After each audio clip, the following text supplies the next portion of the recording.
Hey everyone, I'm Will Johnston. I am the Executive Director of the MicroLife Institute, and I'd like to welcome you to my amazing house at the Cottages on Vaughn.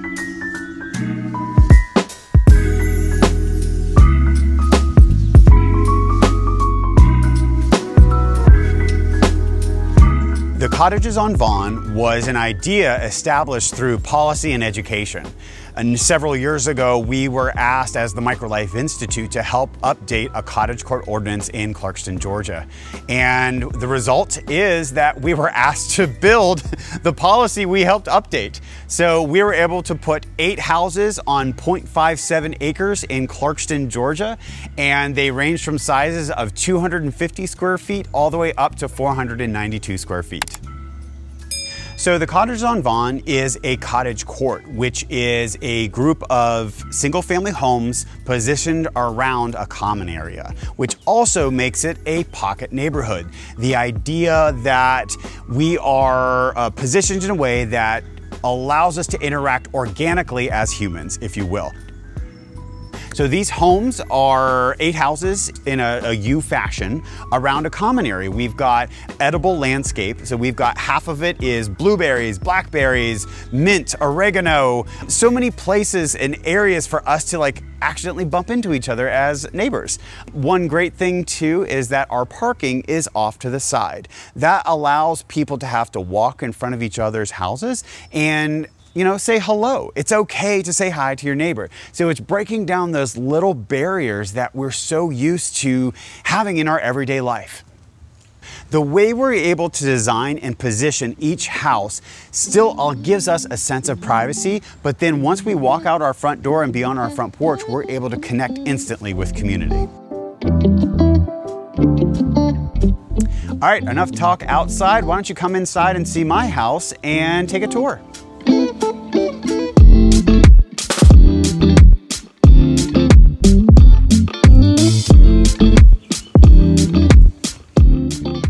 Welcome to my home. I'm very excited to be able to give you a tour of my 492 square foot cottage. With me, of course, I've got my awesome girls. I've got Sadie Ray and I've got Tarper, and we're really happy to be able to show you around.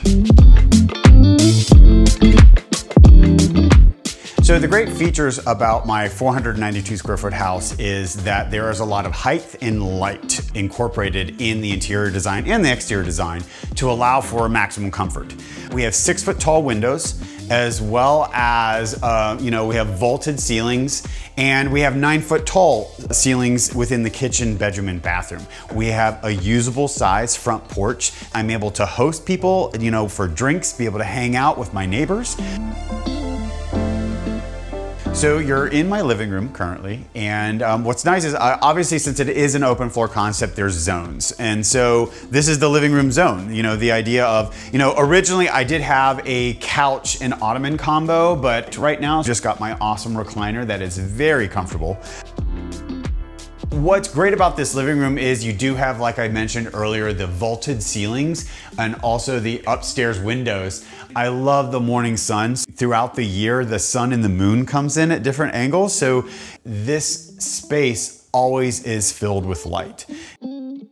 I did look into the different style of blinds that I wanted. I did an up-down, either the top can come down or the bottom can come up, which allows for privacy, but then also maximum use of light, which I really appreciated. I wholeheartedly believe if you have a home, you can flourish. If you have a space that you can afford and it's a quality, well-built space, it doesn't matter how small or big it is, if you have a space that allows you to just breathe, relax, connect with yourself, and have the time to connect with your community, you will flourish. But a lot of what you see right now with our housing crisis, prices are exorbitant. The issue is that pay's not keeping up. We're overinflated. I mean, I don't know if a bubble is gonna pop, but with the Atlanta market, they say it's one of the overpriced markets. And so what does that mean? I mean, obviously a bunch of investors want to keep going up, and where we're just like, I just wanna exist. I literally just wanna be able to afford cheese at the grocery store because I love cheese. I am the executive director of the MicroLife Institute. It has been an amazing 10-year journey to this point of you all sitting in my kitchen and the development that I built. About 11 years ago, I was just feeling this disconnect with the world, that whole world telling you to go get the job that you don't like to pay for the life that you don't connect to. Surprise, I quit my job. I ended up going backpacking and working on vineyards in New Zealand, as one does at 33. It was just that idea of hitting the reset button. I didn't know what I was supposed to go do, but I knew my talents and my energy could go do something bigger and better. So fast forward, had a great time in New Zealand, had a lot of wine, but I knew Atlanta was my city because Atlanta is this amazing city that if you have an idea, people start listening to you and it becomes a thing. So on July 14th, so it'll be our 10-year anniversary in like 2 months, I had 11 people meet at the Wrecking Bar Brew Pub in 2014. And we just talked about tiny houses. And that's where Tiny House Atlanta was born. And that's when I started the meetup group, which we became like 11 people, then it became 100, then it became 500, 1,000, and 2,000. I'm like, okay, this is a thing. But what was great about Tiny House Atlanta, obviously tiny houses, we all love and know, and that's why we're here and what we're talking about. But it was also, I knew the spectrum was too small for me. I suddenly realized how much passion I had for housing advocacy. And I was so happy we were able to evolve into the MicroLife Institute, where I like to say we are a nonprofit developer that uses education and programming surrounding our developments to help people understand why we're building better density, why we're building in a smaller footprint. And it's okay for you not to live there, but I need you to see the value for other people to live in this type of environment. The MicroLife Institute today, we have about 6 projects. We were building townhomes, we're building cottage courts, we're building fourplexes. We're helping people embrace better density and better use of space, because that at the end of the day is what we need to really reweave. I'm quoting Ross Chapin, he's a good friend and mentor. He likes to say we need to reweave that social fabric back together through housing and the way we build. So on this side of the house, we have the kitchen. So it is just on one side, one wall. There is minimal counter space. That's why I found this awesome piece, I think on Amazon, and it fits right over your stove and it allows you to have a cooking surface, cutting surface, and a little bit of extra surface just to work on. I had some other ideas of how to create some space-saving opportunities within my kitchen. And that's with this drying rack. It actually came with those legs that sit on either side of your sink. And it was like right here and in your face and also in the way. And then I was like, how can I use this better?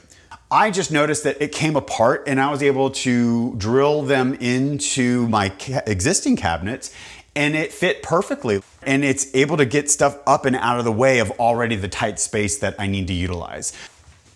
So the one thing I love about how I've designed this space is that I can be cooking here and then I turn around and I've got my dining table here. And this was a lot shorter. So one thing, tiny housers, you can go on to Amazon, you can buy boosters, basically booster seats for your tables and lift them up 2 or 3 inches. Because I like counter height for when I'm interacting with space in my kitchen. But what also is great is you turn around, I've got my TV right there. And then people will be like, well, why do you have your TV right there? I'm like, well, is because I have mounted it on a great arm that allows me to turn my living room into the TV room. And so it's got a great arm that allows me to then sit in the living room. I've got it turned now into the TV room. So now this space is multiple functioning space that allows me to watch TV, whether it be cooking, being Julia Child in the kitchen, or I've decided that I just wanted to pop some popcorn, jump on my chair, and point the TV in my direction. But behind door number 1, we've got the amazing combo washer dryer. I love this thing personally. It fits in a small space and fits giant loads of laundry, and it's got multiple things. It's even Wi-Fi, Bluetooth, so I probably don't understand all of it, but when I have the table cleaned off, I throw the laundry right on the dining room table, fold it, throw it into the closet. But I definitely wanted to show you my pantry because I'm very excited about this because I designed it and then I had a carpenter actually build it out. So the idea around this pantry is like, I wanted to have multiple functioning as well as utilized space and great storage. It's a multitude of things. It's a garage mixed with a cafe, mixed with a bar. Like, it's also beautifully done. So I'm really happy how it turned out. So as we were building, we had the option to do ladders for all of the houses. And I knew I wanted to use my upstairs loft a lot more than just have to really climb a ladder. I love these, even though they're steep, they are a set of stairs. And so now we are going to climb them and show you what's upstairs. Welcome to our loft. So we've got another about 200 square feet of space up here, which is nice. Obviously you can see I've got a twin bed, a day bed that allows guests to bunk overnight. But then also behind me, you can see the little magical door. That is storage. I'd love to show you my storage, but I won't because it's storage. This space is really great, and it's also wonderful that I was able to, as we turn around, turn this wasted space into my office nook. So again, it's just a really great space. I built this floating desk for it. It's a concentrated nook that allows me to be head down, knee deep into MicroLife Institute projects. So what's fun also about this space is it is my kids' room. So Sadie, actually, this is Squirrel TV. So out the back, we have a fun little park that squirrels are constantly gathering nuts and bearing them. And Sadie will just plant herself. You can see all the smudge on the window that Sadie and Tarper will basically watch the squirrels and neighborhood cats run amok. And then they will come flying down the stairs and tell me to go outside. All right, now let's go see the bathroom. It's over here. All right, so here we are in my bathroom. I wanted a walk-in shower. I did not want a bathtub, though other houses got a bathtub. I just thought, you know, this space was just felt like so much more fun and easier to use than putting in a bathtub. Plus, I don't take baths. But I did have fun, again, using small space and coming up with a creative way to decorate. I found this great stencil that I did 2 tones of gray. I kind of turned this into this elephant ear feeling kind of motif, and I found these really cool hooks that also match the pattern from Home Depot. And so I just had really fun just adding a little bit of light touches to this, you know, 6 foot by 9 foot bathroom, and it really works. So directly to the right of the bathroom is the bedroom. So we're able to really utilize space in here. We've got a lot of lights. We've got windows almost on every wall. And I also have to say, I love the Oops paint aisle in Home Depot or Lowe's. I saw 2 cans of this shade of blue and they were like $1. I was like, sold, you're my new bedroom. I do have a little piece of IKEA furniture for shoes, towels, extra sheets and stuff like that to keep things up and off the floor. And then what I do love about this is, again, just like my pantry, I designed my closet and had it built out. And so with using a barn door, again, another great space saving, isn't it space saving? Yes, it is. It's a great space saving maneuver in a house to use a barn door on a wall instead of having the door come out or into a room. So with this closet, I was really happy to turn like an old apartment style closet that they just had like one shelf, that one wire shelf that's just terrible, into basically I like to call it a micro walk-in closet. And so I'm able to actually walk into my closet and you've got, you know, shorts and shirts, sweaters, luggage, and then on this side you've got suits and things that you want to hang. So I love the idea of being able to walk into this. I do plan on putting a full-length mirror on this wall too, so when you open up the closet door, you're able to see yourself in the bedroom while you can do a little, you know, fashion show if you want to. So again, it just turned out to be a really great use of space, and I love the fact that every piece of clothing has a place. So as MicroLife Institute and as the developer, we were lucky to find this lot before COVID, before like land went crazy. Bought it for $40. We did learn a lot on the infrastructure because it's only a 0.57 acre parcel, and that's all 8 houses on that 0.57. People are like, how did you do that? I'm like, again, it's amazing when it's designed well, it works. The infrastructure was a lesson because we went with a builder that unfortunately we had to let go. We spent a little bit too much money on infrastructure, but our other projects were on point. So the infrastructure ended up being around $35,000 per house. You know, what I really learned during COVID was don't build during a pandemic because you just never know where the market's gonna be.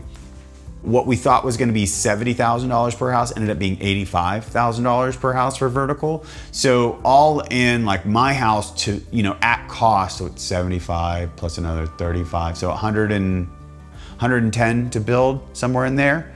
So the whole project together was about like a $1.2 million endeavor. Then what we sold it for me was $175, I believe. What's great about our subsidy through density, we hit 60% area median income for our project at Cottage on Vaughn at a market rate price. I didn't subsidize the prices at all because we are using the land better and fitting a couple more units on. We are able to create attainable prices that hit the market at a much better price point than what's being seen today. People think a small space is cheap. The most expensive part of a house to build is kitchens and bathrooms, and all of us have kitchens and bathrooms. I love the fact that you are being so sustainable in your footprint because less materials to build as well as less money to heat and cool throughout the year. I think my utility bills are like, what, 50 bucks for water and sewer and another 40 or 50 bucks for electric. There are amazing design elements and interior design elements that really create a vibrant small space. For me, I kind of laugh, and don't get me wrong, I'm not against large houses, but I like walk into some of my friends' house, I'm like, when's the last time you were in that room? And they're like, oh, we don't go in there. I'm like, okay. I just kind of laugh of like seeing like how big we have made houses and how small our household sizes actually are. You know, I'm not saying everyone move into 500 square feet, but have you ever seen a well-built, well-designed 800 square foot house or a 1,000 square foot house? That's still gonna be a family of 4 very easily. So that's what I love about smaller spaces, that people don't realize how well they can be built and serve all your needs. Thank you for watching our video and for stopping by Tiny House Expedition. I'm Alexis. And I'm Christian. Don't forget to like, comment, and subscribe. And for more tiny home tours and stories, click the videos below. And join us on Instagram for bonus content, including face-to-face conversations with us. We hope to see you there. All right. Thanks, guys. Have a good one.